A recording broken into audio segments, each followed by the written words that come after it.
শতবর্ষী এই প্রাচীন বৃক্ষটি নিয়ে গর্ববোধ করেন সিরাজগঞ্জের তাড়াশ উপজেলার বারোহাঁস ইউনিয়নবাসীরা। প্রায় ১ বিঘা আয়তন জুড়ে শাখা প্রশাখা বিস্তৃত এই বটবৃক্ষটি দেখতে প্রতিদিন দূর দূরান্ত থেকে লোকজন এসে ভিড় করে।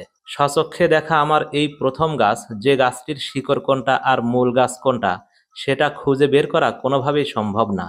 আদৌ এই শিকড় বাকলের ভেতরে মূল গাছটি বিদ্যমান আছে নাকি বহু আগেই আসল গাছটি নষ্ট হয়ে গেছে, এটাই বা কে জানে। আজকের ভিডিওতে তুলে ধরব শত শত বছরের ঐতিহ্য সিরাজগঞ্জের তাড়াশ উপজেলার ঐতিহাসিক এই বট গাছটিকে। সুপ্রিয় সিরাজগঞ্জবাসী, আজকের ভিডিওটা অবশ্যই শেয়ার করে প্রোফাইলে রেখে দিবেন, কারণ বাস্তুলের এই বট গাছের সাথে মিশে আছে সিরাজগঞ্জের প্রচুর লোককথা, ইতিহাস ও ঐতিহ্য।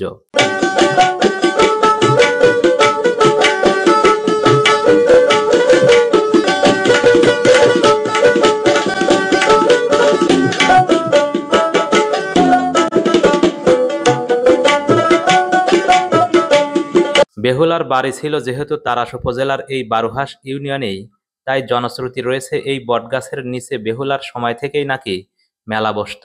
এখনও এখানে একটি শিব মন্দির রয়েছে এবং এই গাছের এখানে যে সনাতন ধর্মাবলম্বীদের ধর্মীয় অনুষ্ঠান হয় তা এই গাছের আশেপাশের দৃশ্যগুলো দেখলেই বুঝতে আর বাকি থাকলো না। লোকমুখে শোনা যায় এই গাছের এখানে একা একা গেলে নাকি বিভিন্ন ধরনের আওয়াজ পায় আর ভয় পায় মানুষ, তাই বিনা প্রয়োজনে কেউ একা একা এখানে আসা থেকে বিরত থাকে। তবে গাছের আশেপাশের যে ঝোড় জঙ্গলগুলো দেখলাম তাতে মনে হলো সাপ জাতীয় প্রাণীগুলো এখানে থাকতে পারে, তাই অতি সাবধানে ভিডিও ফুটেজটা ধারণ করলাম। তবে শেষের দিকে এসে দেখি ছোট ছোট মৌমাছির কয়েকটি বাসা রয়েছে এবং কানের উপর দিয়ে ঘোরাঘুরিও করছে কিছু মৌমাছি। সবকিছু মিলিয়ে এই গাছের নিচে খুব বেশি সময় নিরিবিলি ব্যয় করাও নিজের কাছে ঝুঁকিপূর্ণ মনে হলো।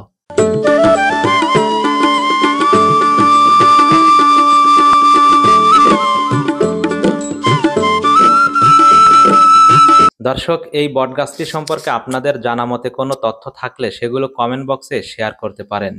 কথা বলতে বলতে চলে এসেছি ভিডিওটির একদম শেষ প্রান্তে।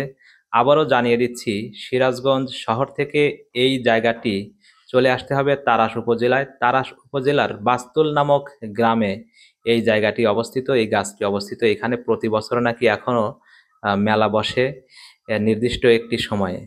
তো দেখা হবে পরবর্তীতে আবার নতুন কোনো ভিডিও নিয়ে নতুন কোনো জায়গাতে। সে পর্যন্ত সবার সুস্থতা এবং মঙ্গলময় জীবন কামনা করে আজকের মতো এখানেই বিদায় নিচ্ছি। আমি জহুরুল ইসলাম। আল্লাহ হাফেজ।